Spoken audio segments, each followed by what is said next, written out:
everyone, I'm Dawn Blair. I am the Supervisor of Non-Public School Services here at MIU4 in Grove City. Here with me today is Melissa Wiley, the Director of Special Education and Non-Public School Services here at MIU4. And we're here today to answer some of your questions that have been consistent over the course of the school year, specifically within equitable participation and special education. And we wanted to get those addressed with you today so that we can make sure that you understand all of the processes that go on within non-public schools and within equitable participation, special education, and everything moving forward. So we just wanted to get all of that cleared up for you and to address any of those questions, and so that you can have a copy of it and then access it moving forward. Hi, Melissa. Hi. How are you? Thank you for having me. Yes. Wonderful. Good. So our first question has to deal with IDEA. So what is IDEA? The Individuals with Disabilities Education Act is a federal law that makes available a free, appropriate education to eligible children with disabilities throughout the nation. It ensures that special education and related services to those children. IDEA governs more than 7.5 million eligible infants, toddlers, children, and youth with disabilities. Congress reauthorized the IDEA in 2004 and most recently amended the IDEA through Public Law 94-142, the Every Student Succeeds Act, in December of 2015. So our program, Non-Public Schools, is involved with an Act 89. So what is the difference between IDEA and Act 89? Great question. A lot of times many of our administrators, public and non-public, get confused with that. Act 89 was established in 1975 by PDE, and it is a program that provides auxiliary services to students that are enrolled in non-public programs. The services are based on the prior year's enrollment, and they're funded through the state, which is very different than IDEA, which is funded through the federal government. So why isn't Act 89 considered special education? It's how it's funded. It's funded through the state. Here is a common question that we get from our non-public administrators. What are the 13 disability categories? So the first one is autism, deaf-blindness, deafness, emotional disturbance, hearing impaired, intellectual disability, multiple disabilities, orthopedic impairment, other health impairment, specific learning disability, traumatic brain injury, visual impairment including blindness, and lastly, speech and language impairment. So the three most common disability categories that we see in our non-public setting would be other health impairment, speech and language impairment, and a specific learning disability, either in the areas of reading, math, or writing. Those are the most common. Can you specifically talk more about OHI, anxiety, and ADHD? Sure. So ADHD and anxiety are both medical diagnoses, and at times parents might get that identification for their child and bring it into their non-public school. Those are not disability categories that would be recognized. So if a child has that diagnosis, they should share that with their child's school, and it is when those disabilities, the ADHD or the anxiety, become so severe that they impede that child's ability to access their curriculum, then that school psychologist will look at that, and then sometimes they qualify for special education under the umbrella of other health impairment. So that's why we see that as a large number in our non-public schools due to ADHD or anxiety. But those in and of themselves do not qualify someone for special education by themselves. What is equitable participation? Equitable participation is special education services provided to a parentally placed child with a disability enrolled in a private school and has been designated to receive direct services. Here at IU4, we don't do direct equitable participation services. We operate through meaningful consultation with an equitable participation consultation model. So some of the non-publics, maybe in the eastern part of the state, actually have direct services that are provided. Up here in Butler, Lawrence, and Mercer County and our surrounding counties, we operate with a consultation model. So what exactly is an equitable participation consultation plan? Great question. So we will take a evaluation report or a reevaluation report of a student that has enrolled in a non-public school and look at the disability category, primary and secondary if they have one. We look at the strengths and the areas of need, and then we develop recommendations for that child's team. Their regular education, the pullout with our MIU4 staff that can support that student. We share it with everyone that works with that child. And then we meet 3 times throughout the year, looking at those goals that we have set, monitoring that through testing and data to make sure that that student is progressing the way that they should be. So if I was a non-public administrator, what do I do if a school district or a parent provides me an IEP? Great question. So if a student enrolls in a non-public school and they are giving that document, that individualized education plan to that non-pub administrator, one of the things as an administrator you need to understand is that legal document is for public school. It is not applicable over in the non-pub setting. There is no law that says that you have to implement that IEP. Sometimes non-pub administrators might get confused what they are to do with that. That is for information. There's either an evaluation report or a re-evaluation report where that information helped them build that IEP for that student. So it is something that I would read over. It has strengths and areas of need. It has updated testing in there, goals and objectives in there. So there is some valuable information in there, but there isn't anything that that non-pub school needs to do with that IEP. Okay.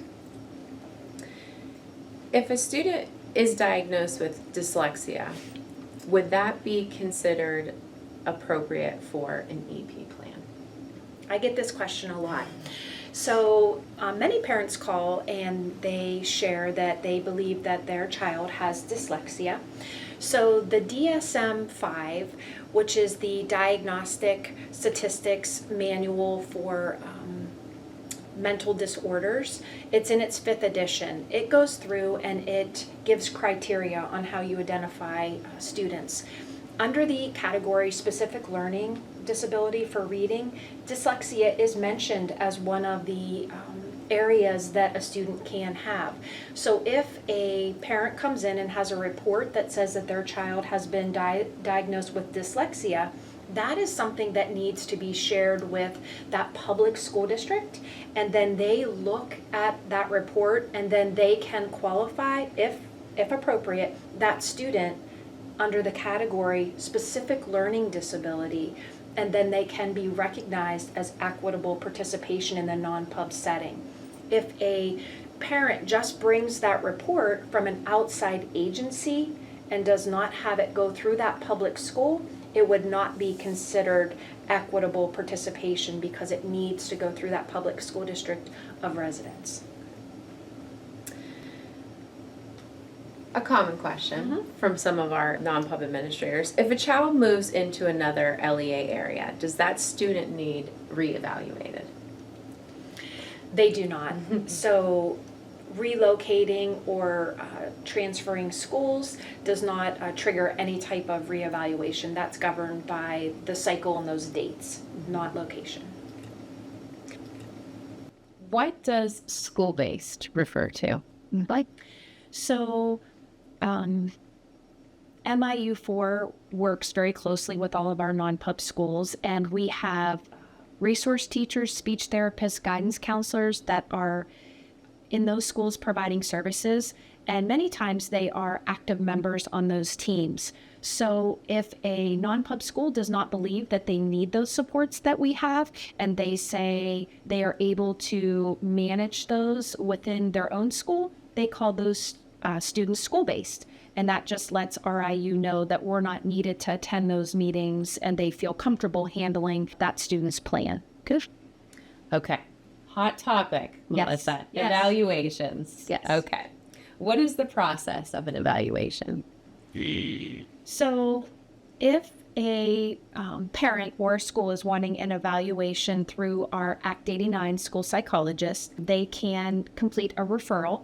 And prior to that referral, one of the things we really like to see is data. What specifically are the concerns? What strategies have you put in place? How long have you tried those? And the data to support that.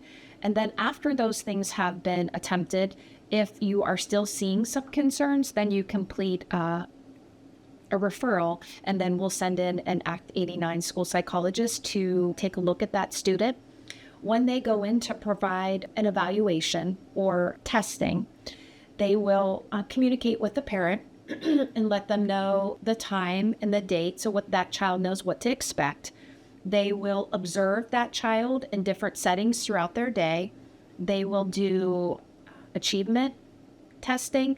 They will do aptitude testing, sometimes screeners for that child, depending on what they're looking at, maybe behavior screeners, autism screeners, ADHD screeners, just depending on the information they got on the referral.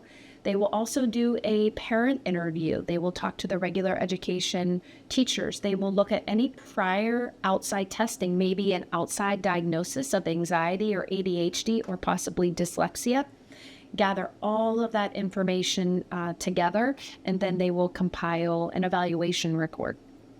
Are parents responsible for reaching out to a public school if they want their child to be evaluated by a public school? Yes, absolutely. Only the parent can truly do that. A non-pub administrator or non-public teachers, or even you yourself, Dawn, can't really reach out on behalf of a parent and request that. Only a parent can reach out and request testing for their child. What exactly is the difference between an Act 89 evaluation versus an evaluation that determines eligibility for IDEA services? I actually get this question a lot. So a lot of administrators, public school and non-public school, always want to know, what is the purpose of an Act 89 school psychologist, and why can't they do that formal testing? So one of the big differences, and we talked about this a little bit earlier, is that funding source. Act 89 are state funds, and the identification for special education is a federal function. It's federal money.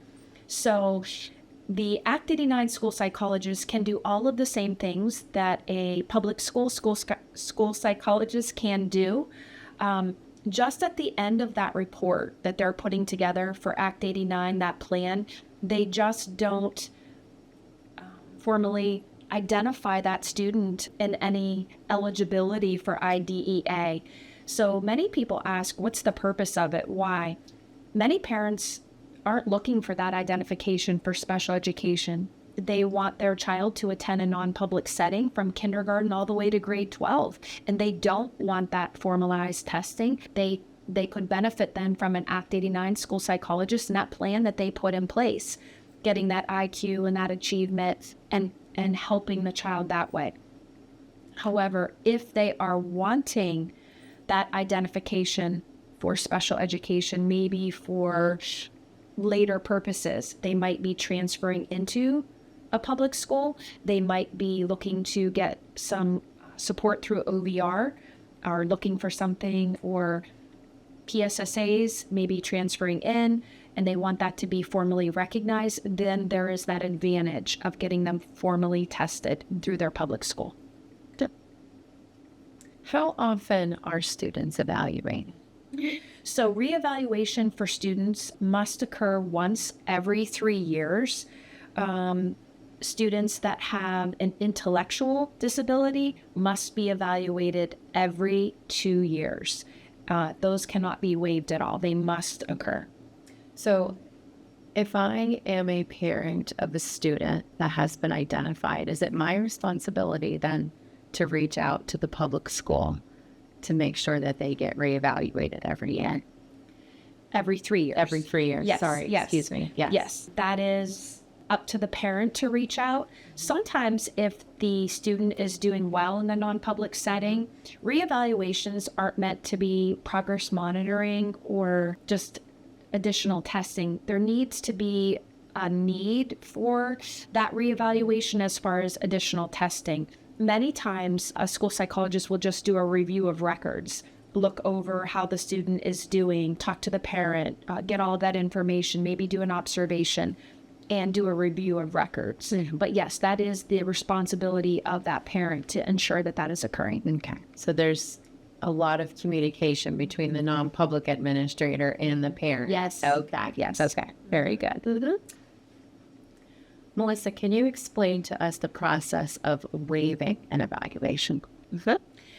So if a child is due for an evaluation and is being extremely successful in everything that they have in place, there is the ability to waive it.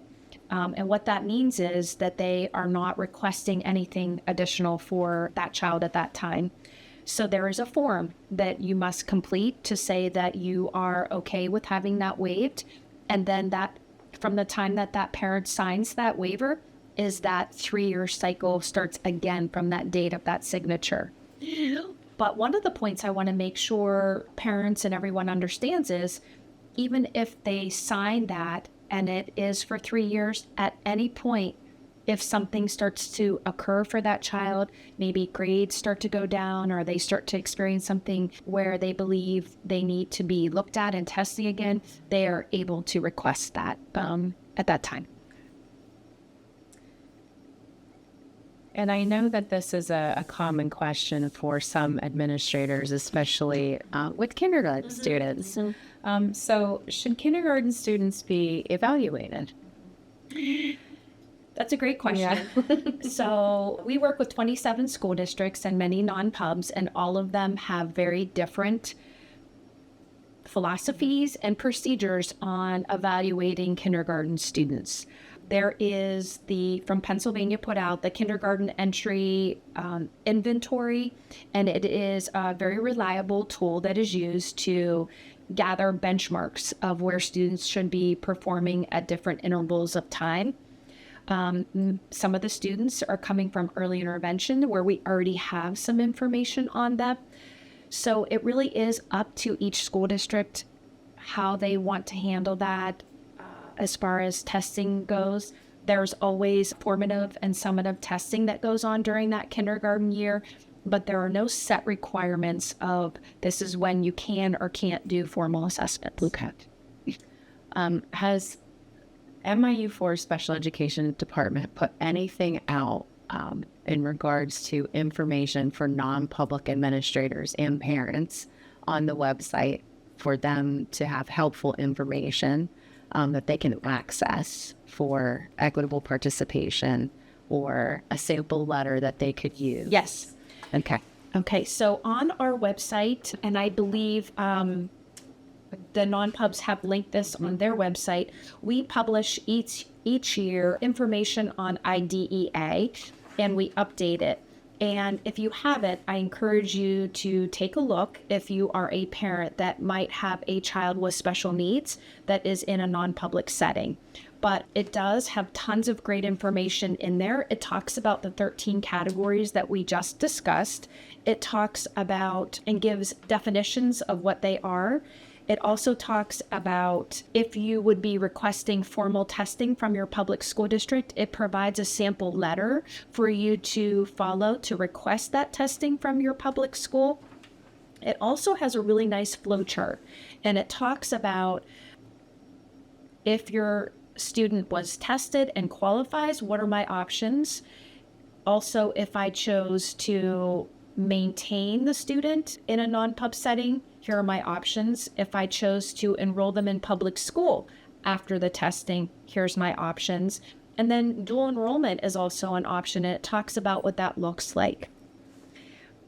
Tons of great information.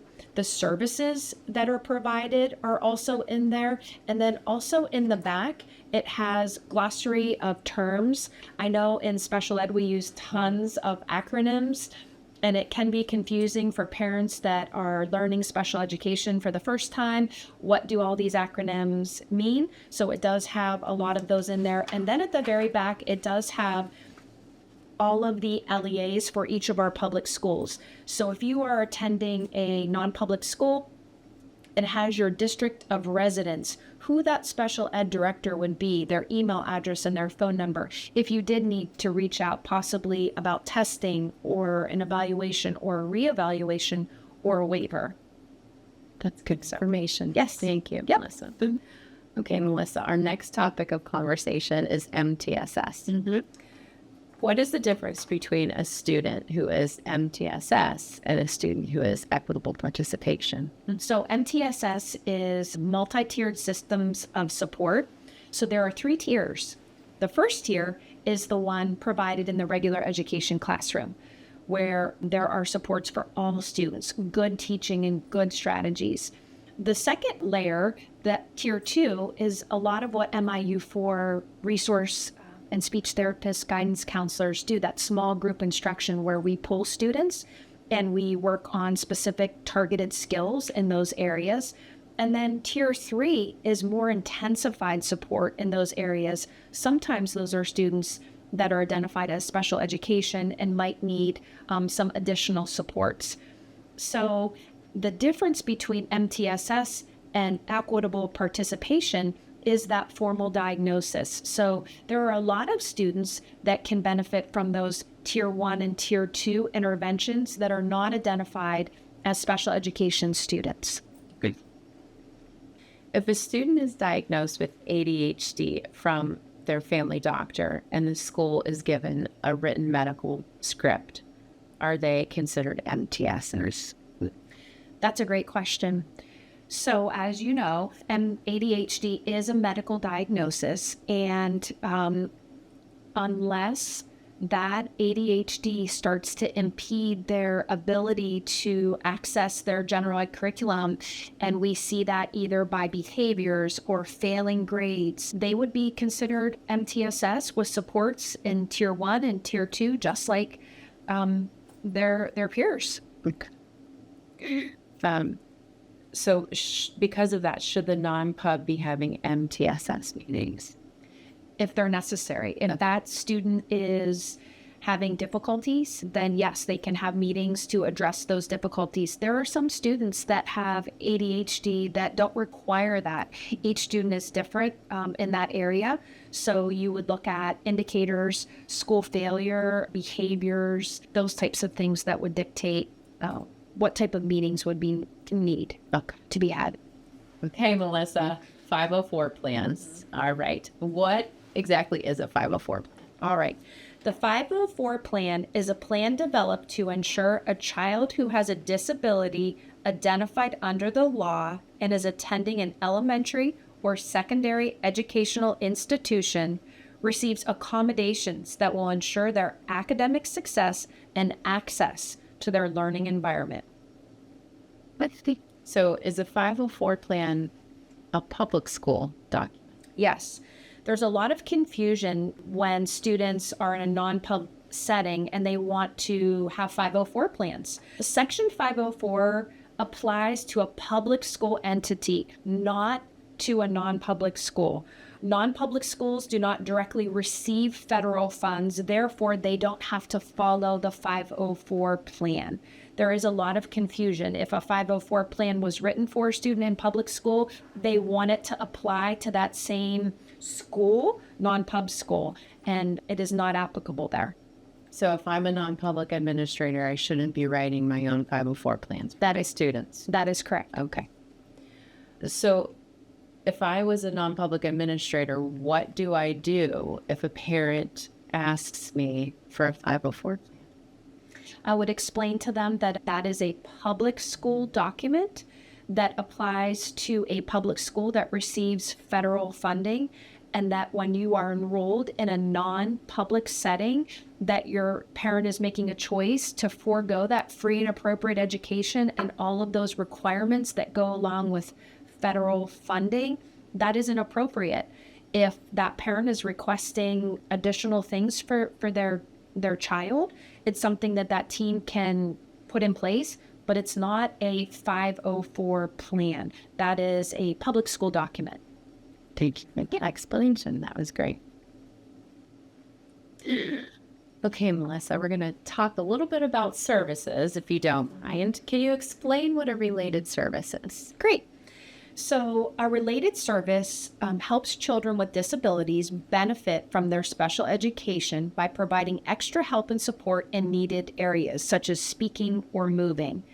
Most commonly, related services are occupational therapy, physical therapy. Those are most commonly the related services that non-public administrators might be hearing about. Mm-hmm.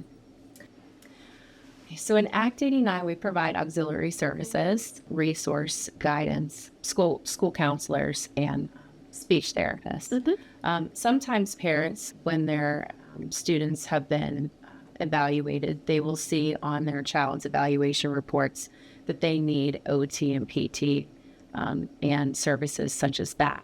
Why isn't that available through Act 89? That's a great question.